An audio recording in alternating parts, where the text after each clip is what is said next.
हाय दोस्तों, मैं निखिल जाखड़ स्वागत करता हूं आपका परीक्षा कॉर्नर में। यह हमारा सामान्य ज्ञान एवं मध्य प्रदेश जीके की क्वेश्चन सीरीज चल रही है, जो कि 2017-2016 में एमपी कांस्टेबल के पेपर में पूछे गए थे। हर पेपर में 20 क्वेश्चन जीके से आते हैं, तो हम इन 20 क्वेश्चनों को देखेंगे कि किस तरह के किस लेवल के क्वेश्चन हैं। इससे आपको आपकी आगे की तैयारी में बहुत हेल्प होगा। आपको पता चलेगा किन टॉपिकों से क्वेश्चन पूछा जाता है, तो उन टॉपिकों को आप कंप्लीट करिए और अपनी तैयारी का जायज़ा लीजिए कि आप कितने तैयार हैं क्वेश्चन को करने के लिए। तो चलते हैं आज के पहले क्वेश्चन की ओर। हमारा पहला क्वेश्चन क्या कहता है, पंजाब का शेर किसे कहा जाता है? बाल गंगाधर तिलक, जयप्रकाश नारायण, जवाहरलाल नेहरू, लाला लाजपत राय। तो पंजाब का शेर किसे कहा जाता है? लाला लाजपत राय। ऐसे ही प्रमुख व्यक्ति हैं जिन्हें उनके कुछ स्पेशल नामों से पुकारा जाता है, तो हम देख लेते हैं।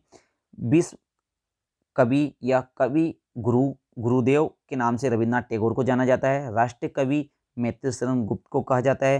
राष्ट्रपिता महात्मा गांधी या नेकेड फकीर एम के गांधी के लिए यूज़ किया जाता है। लोकमान्य बाल गंगाधर तिलक को कहा जाता है।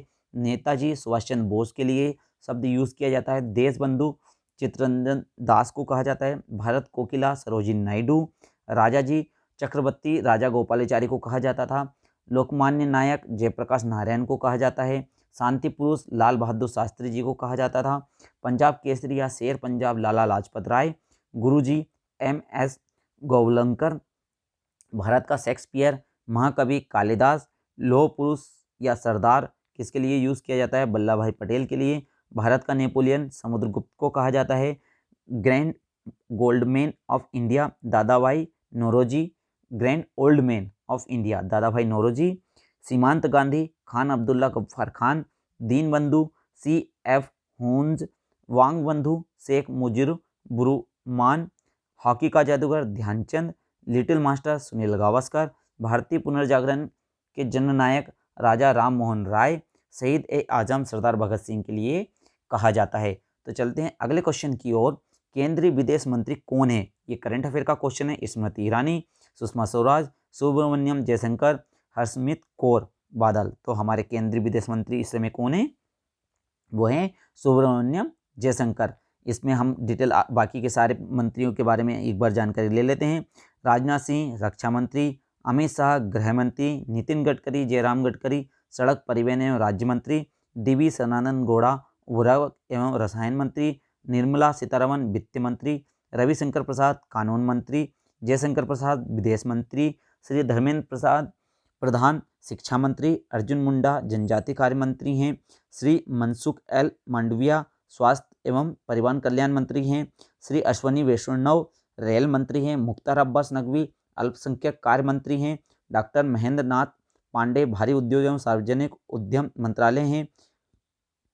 गजेंद्र सिंह शेखावत जल शक्ति मंत्रालय है इनके पास। श्री ज्योतिरादित्य एम सिंधिया नागरिक विमान मंत्रालय है।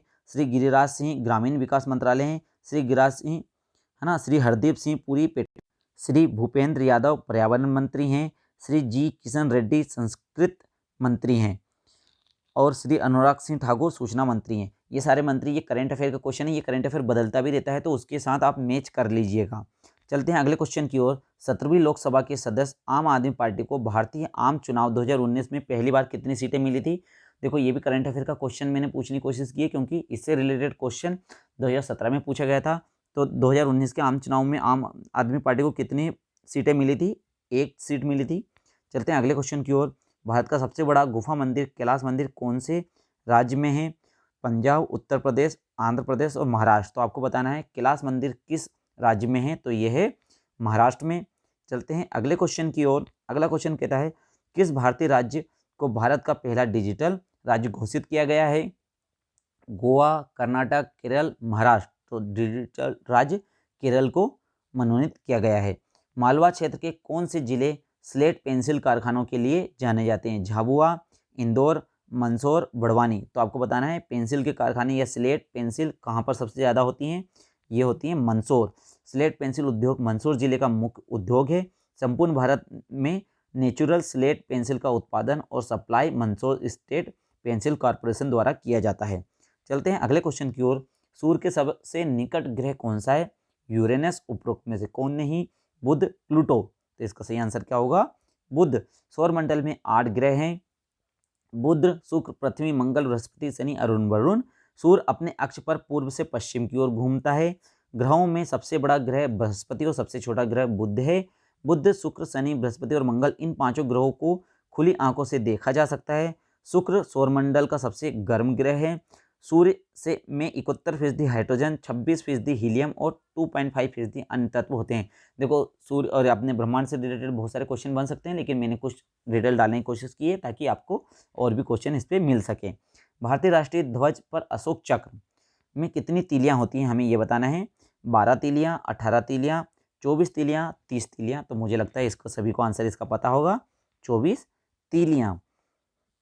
अगला क्वेश्चन है, हम राष्ट्रीय ध्वज के बारे में थोड़ी सी जानकारी ले लेते हैं। राष्ट्रीय ध्वज तिरंगे में समान अनुपात में 3 क्षैतिज पट्टियां हैं। केसरिया रंग सबसे ऊपर, सफ़ेद बीच में और हरा रंग सबसे नीचे होता है। ध्वज की लंबाई चौड़ाई का अनुपात 3:2 है। सफ़ेद पट्टी के बीच में नीले रंग का चक्र है। शीर्ष में केसरिया रंग देश की ताकत और साहस को दर्शाता है। बीच में स्थित सफ़ेद पट्टी धर्म चक्र के साथ शांति और सत्य का संकेत देती है। हरा रंग शुभ और विकास और उर्वरकता को दर्शाता है। इसका प्रारूप सारनाथ में अशोक के स्तंभ, जो कि हमारा राष्ट्रीय चक्र है राष्ट्रीय ध्वज के बीच में, उसको सारनाथ के अशोक के स्तंभ से लिया गया है। इसका व्यास सफ़ेद पट्टी की चौड़ाई के लगभग बराबर होता है और इसमें कितनी तीलियां होती हैं, 24 तीलियां होती है। भारतीय संविधान सभा ने राष्ट्रीय ध्वज को 22 जुलाई 1947 को अपनाया था और हमारे झंडे की जो डिजाइन की है वो पेंगलिया वेंकैया ने के द्वारा की गई थी। भारतीय राष्ट्रीय ध्वज में अशोक चक्र किस रंग का होता है, ये हमने अभी पढ़ा है। इंडिया ग्रीन, गहरा भूरा, नेवी ब्लू और काला। तो नेवी ब्लू रंग का अशोक चक्र होता है। चलते हैं अगले क्वेश्चन की ओर। वर्ष 2020 के लिए हिंदी भाषा साहित्य अकादमी पुरस्कार 2020 किससे सम्मानित किया गया है। देखो 2020 तक जो साहित्यिक अकादमी पुरस्कार है उसके अनुसार ये अभी करंट अफेयर्स का क्वेश्चन है। यदि ये साहित्य पुरस्कार अगले साल किसी और को मिलता है तो आप उससे मैच कर लीजिएगा। अनामिका, अरुंधति सुब्रमण्यन, हृदय कुली भारती, महेश चंद्र शर्मा गौतम। तो आपको बताना है वर्ष 2020 के लिए हिंदी साहित्य का अकादमिक पुरस्कार किसे दिया गया है। तो ये दिया गया है अनामिका को, और ये अभी लेटेस्ट करंट अफेयर है ना। हाल ही में मराठी लेखिका नंदा खेरे ने वर्ष 2014 में लिखे गए अपने उपन्यास उधा के लिए साहित्य अकादमी पुरस्कार स्वीकार करने से इनकार कर दिया था। भारतीय संविधान की 8वीं अनुसूची में उल्लिखित 22 भाषाओं के साथ अंग्रेजी तथा राजस्थानी में भी ये पुरस्कार प्रदान किया जाता है। वर्ष 2018 में लेखक अमिताभ घोष ज्ञानपीठ पुरस्कार विजेता बनने वाले पहले अंग्रेजी भाषा के लेखक थे, है ना। अकादमी साहित्य अकादमी पुरस्कार को ज्ञानपीठ पुरस्कार भी कहा जाता है, याद रखिएगा।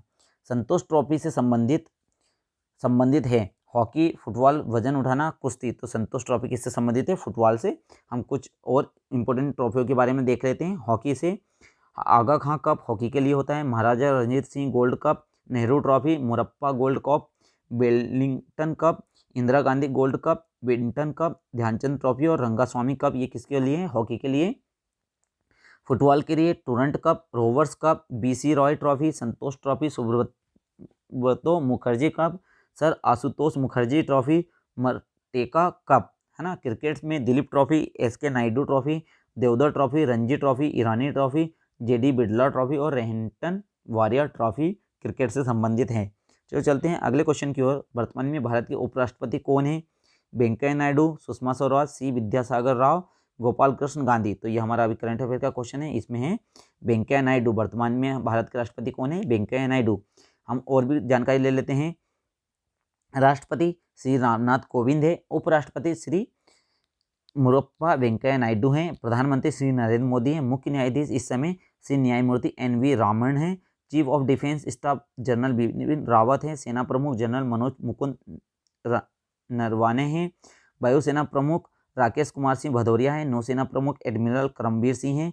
भारत के पहले लोकपाल जस्टिस श्री पिनाकी चंद्र घोष हैं। भारत के नए मुख्य चुनाव आयुक्त श्री सुनील चंद्र हैं। भारत के महान्यायवादी श्री के वेणुगोपाल हैं। नियंत्रक एवं महालेखापालक के श्री गिरीश चंद्र मुर्मू हैं। भारतीय रिजर्व बैंक RBI के गवर्नर श्री शक्तिकांत दास हैं। ये करंट अफेयर हैं, थोड़ा आप इसको टैली कर लीजिएगा क्योंकि ये बदलते रहते हैं। चलते हैं अगले क्वेश्चन की ओर। संविधान सभा की पहली बैठक कब हुई थी। 11 दिसंबर 1946, 9 दिसंबर 1946, 9 दिसंबर 1947, 9 नवंबर 1949। तो संविधान सभा की पहली बैठक हुई थी 9 दिसंबर 1946।